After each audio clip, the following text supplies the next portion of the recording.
Hello and welcome to the Daily Millwall for 2 days for this video. Today, Thursday the 8th of June 2023, and for Wednesday the 7th of June 2023. We're starting to get a bit more news now. Some news with a bit of meat on it. Some actual... I think we might be back, boys. I think we might be back. So we might be back to daily videos this week. Who knows? But we got this. Millwall have made an offer for another striker. Again, deja vu. Hello, how are you?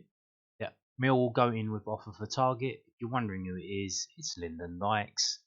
Same geezer we were trying to get before in the last transfer window. So it seems that our transfer target list for this summer is Control and C, copy and paste from the January transfer window. And you would think, well, that's fair enough. I mean, if you got a type of player that you want and you've decided on various options and you tried to buy them, you made bids, some deals nearly worked, some didn't go that far. If the players are still at the clubs, their contracts have got 6 months less than them, why would you not go back in?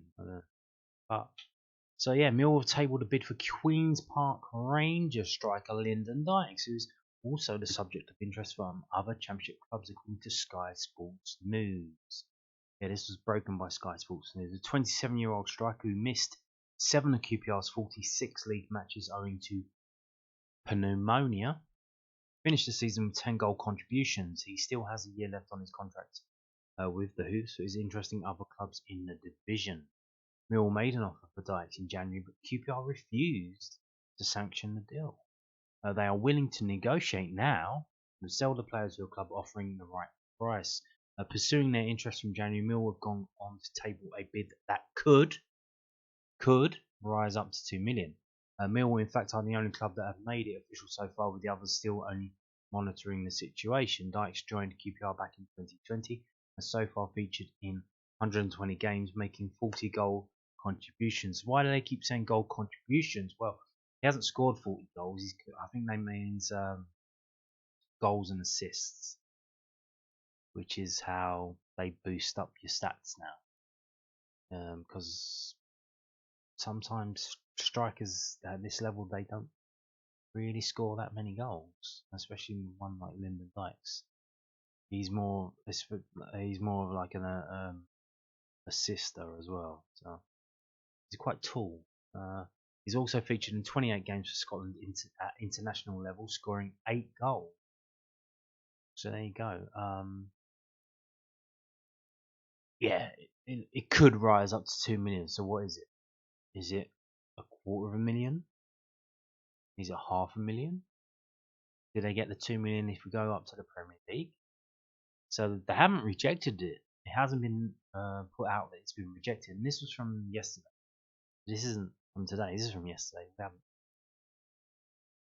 Apparently, Dykes wants to leave. He wants to leave QPR.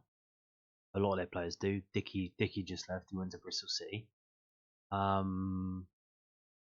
So they're trying to talk to him and trying to offer him a new contract because they want him to stay. But he has a year left on his contract. If he doesn't sign a new deal with them, it looks like he doesn't want to. He wants to leave. I believe.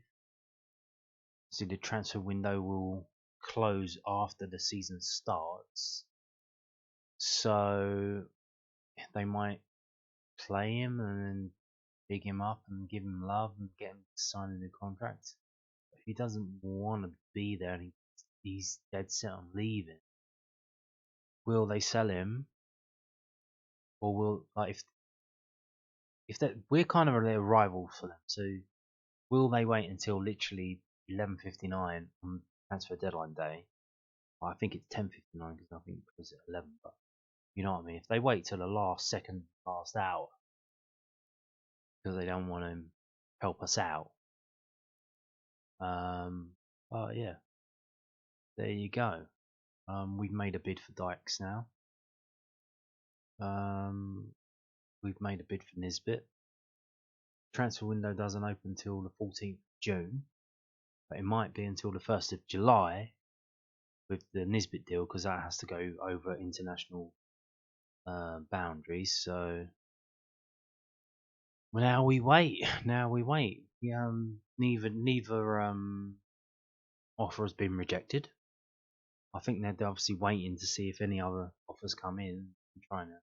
That's why we get this news. They're putting the news out there. Hey, this team's bid this much. Do you want to bid something? Anyone else? Anyone?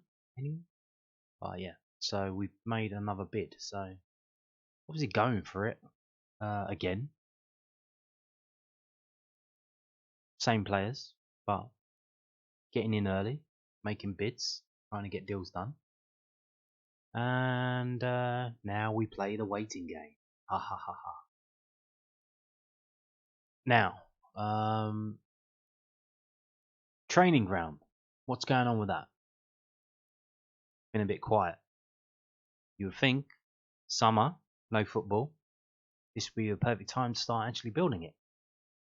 Well, so I had a little look on the planning application at Sevenoaks District Council,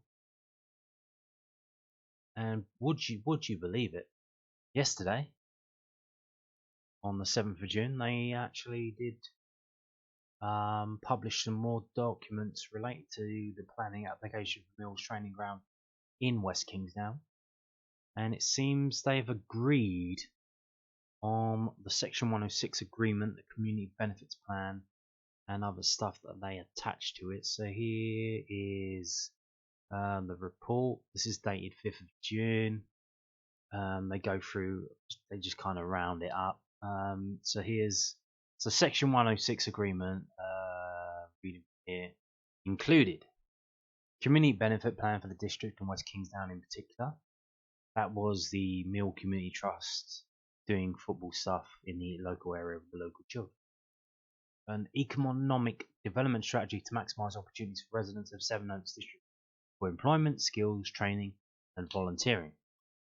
This is basically any jobs at the training ground, dinner lady, whatever, security guard, whatever, offer them out to locals first, if possible. Funds to improve the public right of way to Hever Road, West Kingsdown.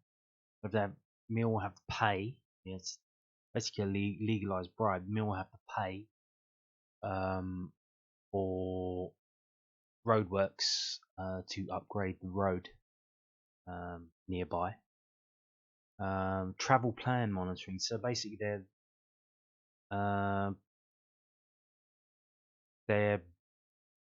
what would you call it? They're listening to all these weirdos who are marching down the street, and they're saying, "Oh no, please don't drive your cars, because yeah, we believe what these weirdos are saying, so we want everyone to ride their bicycles and shit like that." So they have to do a thing where they have to try and encourage people to car share and not drive their cars. And then part of that is a shuttle bus, because obviously if you've got kids teams training there as well, you got each kid coming with a parent or whatever in a car. There's going to be a fuck ton of cars there. So they want them to travel by train to Longfield, which you can get to from Denmark Hill, fast to Bromley South, and then it stops at Longfield, and then they were going to have like a mini bus that would take them from there to the training ground. Or I don't know why they didn't mention it, but Einsfield as well. That stops at more stations. That actually stops at the station that's closest to the current training ground, Calmont Road, Ravensbourne. That's Catford Loop Line, I think they call it. It goes Catford, Ravensbourne, Shortlands, Bromley South, and then Eynsford, Otford, Batten Ball. There's a station called Batten Ball. Never been there, but it sounds weird. But yeah, so they have to do that. Then they got all this other stuff there. They need to stop if they find any weird shit in the middle, because there's a part in the middle where Used to be like a tank or something. So if they find any weird chemicals in there or some contamination, they have to stop and get it checked. Find any skeleton bones, check that out. So yeah, they just they sum it up pretty quickly. There's like 50 documents to sum it up here. The community benefit plan, section 106 agreement details how the first community benefit plan must be approved by Sevenoaks District Council within 6 months of commencement of the development. The developer, that's Millwall, submit the plan prior to the commencement of works, which is acceptable. In addition to detailing the activity since acquiring the land, plan details include proposals to support the community across the following quarters in a year. So that's that there. The proposals outlined in the plan are considered to be sufficient in accord with Section 106 agreement and to ensure the proposed football training grounds and the occupational site by the club will be a benefit to the local and wider community. The plan covers up to March 2024, is robust, provides a good foundation for future plans to build from in line with the rest of the clause. So that's a thumbs up. Now, the next one, economic development strategy. The economic development strategy is less advanced than the community benefit plan, as the latter is already active prior to commencement of the approved development.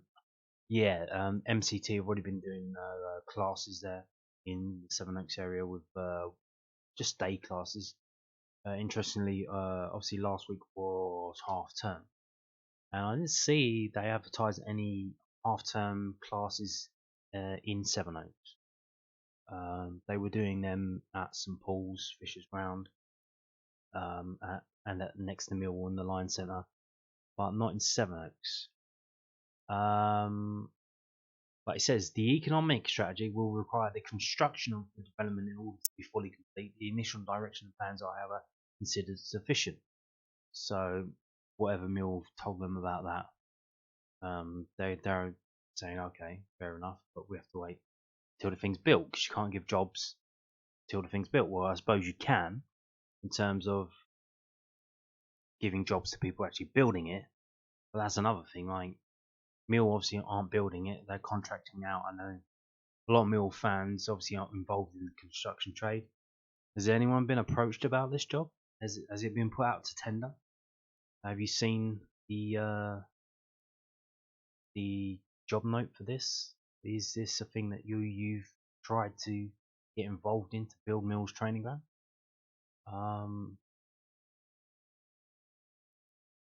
When is it going to start building? Because like I say, summer's here. This is the time to start doing it, no? You got long days, you got the sunshine, good weather, a bit too good. Keep stopping for water breaks, but yeah. Has anyone been approached for this? Because obviously Mill are going to have to employ construction companies to do this.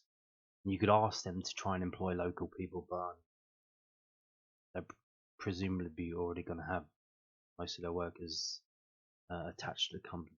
Yes. So yeah. Conclusion. Here we go. The details submitted for the community benefit plan and economic development strategy are sufficient to comply with the terms of the agreement. It is therefore considered that Schedule 1, Clause 2, and Schedule 2, Clause 1 of the Section 106 agreement and for application blah blah blah blah blah.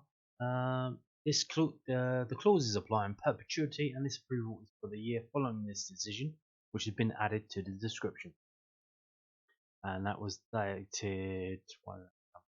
So obviously that was dated 5th of June. It was checked by the manager on the 6th of June, so they're not hanging around.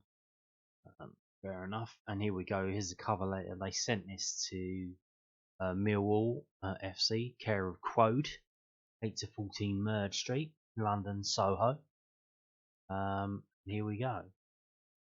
Sevenoaks District Council as the district planning authority.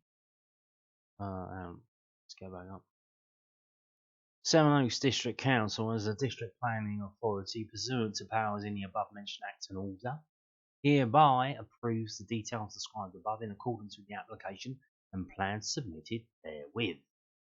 The decision relates to the year following the date decision only. So here we go. Dated 7th of June 2023. So Millwall got a year to start working, because that's when permission lasts. So there you go. They have permission to build it, I assume. I think there was a thing now. I don't know if this has been approved or what. These days, it's not just about getting permission, but of what you want to build, but how you're going to build it. There was a building site in Fitzrovia got shut down this week. They shut themselves down because they had a framework agreement of when lorries could come in and out and how they would go around the traffic in London. And they were told after 9:30, after the rush hour, and travel in a certain direction. A lorry came out of their site at 7:30, slammed into a cyclist and killed them. And the entire site's been shut down. So that's not good. But yeah, so part of the agreement was as well, Mill have to decide, they have to spray down any deliveries and dust and shit, and they have to work out a plan of when and how building materials and deliveries are going to be made to the site. I don't know if they've done that yet, but if they have, then this means let's go, let's start building it. Yeah, so there you go, got movement on that. Now moving on to some actual football. This from londonnewsonline.co.uk, the South London Press's online website. Millwall Zion Fleming won't be able to use towels for his long throws as EFL implement rule change. Millwall attacker Zion Fleming will no longer be able to use a towel to dry his balls for his long throws next season as part of the EFL's regulation changes this summer. The Dutch man has dried the balls off this season, and Huddersfield Town fans stole them during the match between the two clubs in November. The EFL will introduce a multi-ball system in all its competitions for the 2024 season, said the EFL in an update on their regulation. Match balls will be placed on cones in designated areas at pitchside to help increase the time of the ball being in play. Meanwhile, clubs will no longer be permitted to use towels or other articles, including items obtained from spectators, to dry footballs during matches. Fleming could see the funny side of Terriers supporters disrupting his technique. He told the South London Press at the time, "If it's wet, you can't throw it as far." There were towels there to have a better grip on the ball. It did it in the first time, and when I came back for the second or third time, I saw the towel was gone. I looked behind the hoarding, and they all started laughing. To be fair, it was banter. I found it quite funny, and I also showed it to those fans. I kind of laughed a bit with them. To say, you got me there. Next time I came back, the towel was there again. So yeah, Zion Fleming cannot dry the balls with the towels, and that is from this. There are other changes afoot as well. This is from EFL.com. Obviously, I think they're having their big jamboree now. They've appointed new directors and stuff as well to the board. The AGM. Today's AGM. This was today, so this is today, Thursday the 8th. EFL clubs voted to approve several changes to the EFL regulations that come into effect immediately. These include owners and directors tests, so there you go. The disqualifying conditions have been updated to include ownership by state entities from countries which are sanctioned. Second, bankruptcies, convictions, bans, even if exiled or spent. Convictions for violent offences. Convictions for fraud of any kind. Other stuff. You can see it. I'm not going to read all that. Reducing the definition of control from 30 to 25%. So whatever that means, I don't know what that means, but it's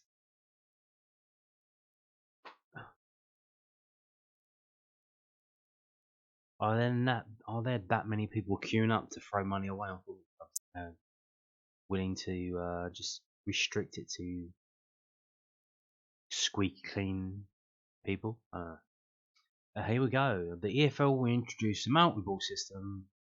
That's exactly the quote that I just read out. Insolvency events, a new regulation has come into effect.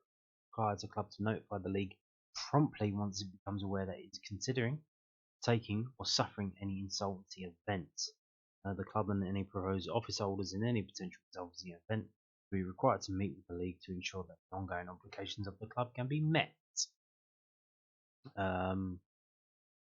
Financial information for Leagues 1 and 2 to better align with the club financial reporting units, reporting practices. Clubs in League 1 and League 2 will now be required to submit their FI by the 30th of April rather than the 31st of March each year. Why? I don't know. So the EFL has updated Regulation 17.1 to include all debts due to HMRC and now requires clubs to report any defaults within 2 working days. Not only that, but if you are late on 30 days on your debts to HMRC, 30 days late payments in a 12-month period, you will have a trading embargo placed upon you. So that will be interesting because we've seen some clubs in this championship affected by that. Even Sheffield United at the top of the league, they still managed to get promoted. So interesting if there's going to be a lot more transfer bans. What does that do? Does that help us in terms of reducing the competition for players? Now, we are playing in the Sky Bet Championship for the next 5 years. The Sky Bet have extended their deal with the EFL. Despite all the brouhaha and ruffling of feathers and consternation about gambling, yeah, the league's being sponsored by Sky Bet again. Apparently they're paying 50% more. Building on a decade-long partnership, the new rights fee represents a 50% increase from Sky Bet. So that's not bad. But a lot of that money is going to charity, or not a lot, but some of it. They're saying they're doing like community stuff to basically wash their hands of the fact that they're a gambling company. Because apparently people got a problem with that now, so there you go. But if you give money to charities, that solves all that, doesn't it? Makes it a problem, and then they just go on about safe gambling, blah blah blah, and all that stuff. So there you go. Now, moving on back to Millwall's news. From southwarknews.co.uk, Millwall boss's response when asked about one area there was significant drop-off last season. The Lions front pair scored more than 50% of Millwall's league goals. Millwall tried to sign a centre forward this summer. We've put 2 bids in already, but manager Garrett is demanding more goals from more areas of his side next season. The Lions had 2 of the championship top scorers in 22-23. In Tom Bradshaw, who scored 17 goals, and Zion Fleming 15. That was over 50%, 56% of the total number of league goals of 57. But there was a drop-off from other areas of the side from previous seasons under Rowett. Sean Hutchinson scored 6 goals in Rowett's first season, but failed to find the back of the net in the last campaign. Centre-back Charlie Cresswell, who was on loan from Leeds United, scored 4 goals in 30 games. Jade Cooper scored 3 goals, but elsewhere in the defence there were no goals from Danny McNamara, Murray Wallace, or Scott Malone. Wallace scored 6 goals in all competitions 21-22, and Malone scored 3 that season, 6 in the campaign before that. In front of the defence, George Saville scored 2 goals in 22-23, while regular midfield partner Billy Mitchell has yet to have 2 solitary goals for the club. Those two play in deeper roles, but Saville scored 10 times in 17-18, and the midfield 2 was Sean Williams, the latter who could be relied on for the average of 2 goals a season from play in his 4 seasons with the Lions after they returned to the second tier in 2017. Rowett pointed out that Bradshaw and Flynn wouldn't have hit their numbers without the work and sacrifice of their teammates. He knows it's an area where there is room for big improvement. We're a team looking for goals from everywhere, Rowett said. We probably started the season thinking we weren't going to have a player on 17 and 15. The reality is that we did. And that needs a lot of support from other players, a lot of unselfish play from other players. But of course to improve, and I spoke about it all season, we need goals from everywhere. We need goals from centre-backs. I think only Cressy and Coops were regular goal scorers. There, I think some of the players didn't have the seasons they had previously. Murray didn't get the same amount of goals as normal. Hutchie scored 6 goals from the first season. He hasn't yet replicated that since. It's not a criticism of any players, really, that we need to step up in those areas. We scored more goals last year than previously. If we did do it, in an opportunity to improve that further. If we go back up and see, is that a sign of decline? Because they give the number for Malone, who is obviously leaving this season. So Malone scored 6. Last season he scored 3. Last season he scored nothing. The season before that he scored 3. The season before that he scored 6. So he's steadily been declining in Scotland in terms of his goals scored. Is that what we're seeing as again from Murray Wallace and from Sean Hutchinson? Can they bounce back from that, or is it a sign that they're probably not? They are getting on a bit, especially Hutchinson. Maybe it's an indication that their fitness or strength or whatever their legs, can they get up and down the pitch in time? Maybe that's on the way out. I don't know. But maybe it's just a one-off. We will see. Now, moving on to this. Told you there was some good stuff coming up now. So this is from journalism.co.uk. Is a job advertisement on behalf of Southwark News. Southwark News are looking for a new sports reporter. Indeed. Basically, Southwark News sports reporter basically only covers Millwall. They do a bit on Fisher and a bit on Dulwich as well, but it's mostly Millwall. I think all the other stuff is written up by the clubs themselves and stuff like Cricket Club. They'll write a piece and send it. So that'll be that. So the job advertisement expires on the 4th of July, so you got about a month. Vibrant and respected weekly London newspaper for a full-time sports reporter to cover our main local football team in the Championship, Millwall FC. The role will involve attending matches on weekdays and weekends, home and away, through the season. Close season will involve imagination and good use of contacts to ensure we can give our readers the big stories all year round. The successful applicant will be enthusiastic about digital content, social media, and must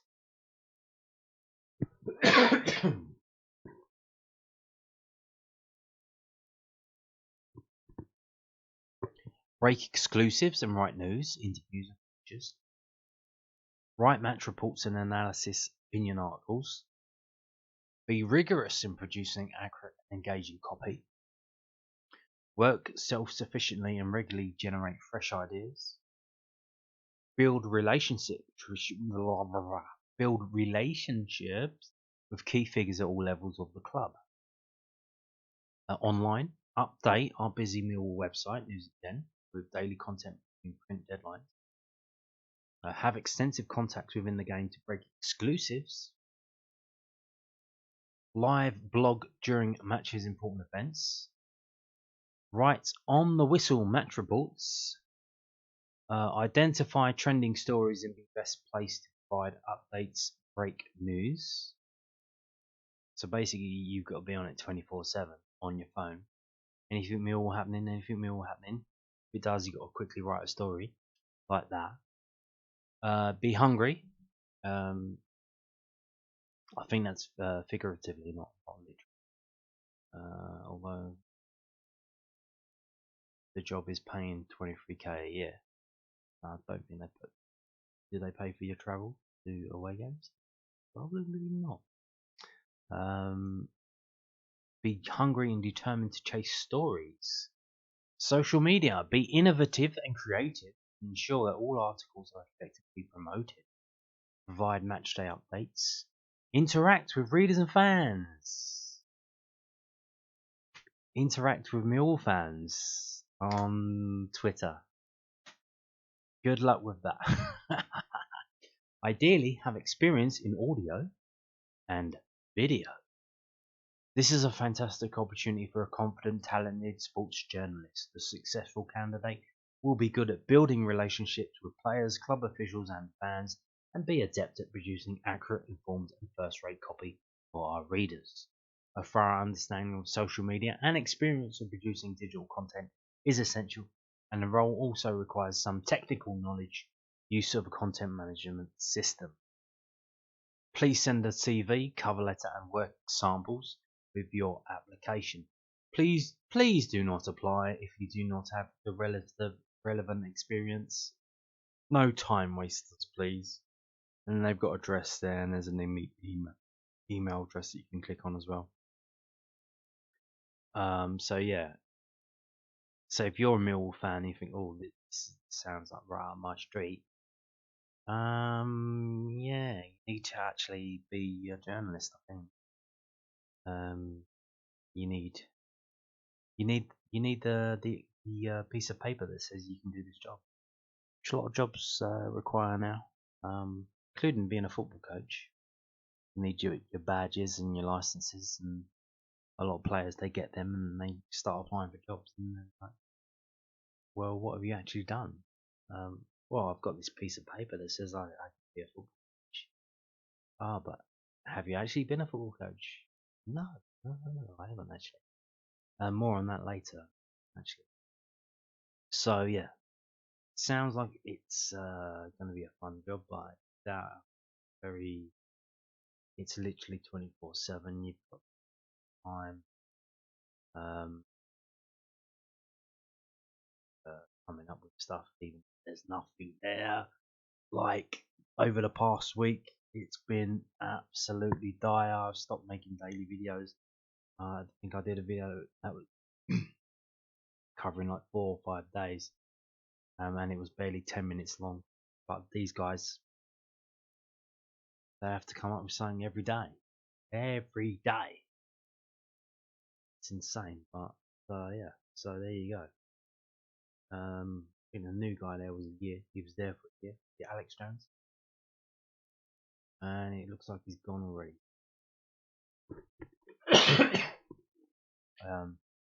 Anyone interested in that? There you go. You've got a month to get on it. So good luck with that. Moving on to this. From millwallfc.co.uk. Season ticket holders to be celebrated on banners at the Den. Yes, your name be on a banner outside the Den on one of the lampposts. All 23-24 season ticket holders will have their names printed. Pardon me.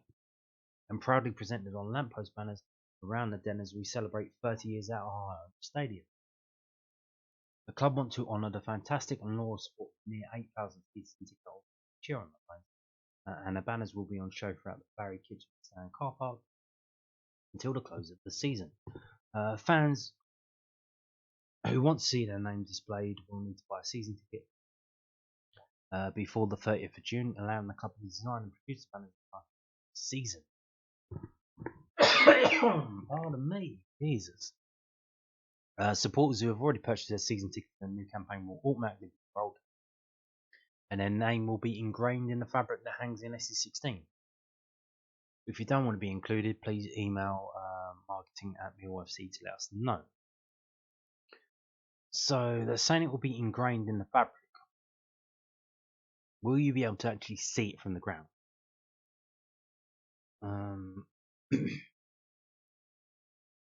Will it just be in the fabric?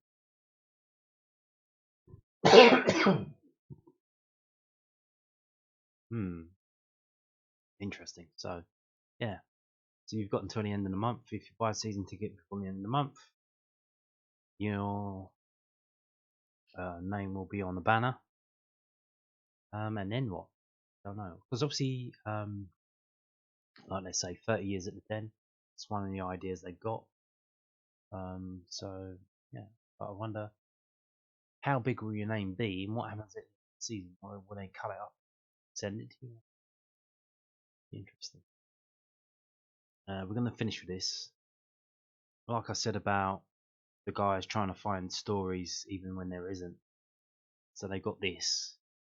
Bringing this up for the reason before where I said, look, the journalism job, you need all the qualifications and stuff.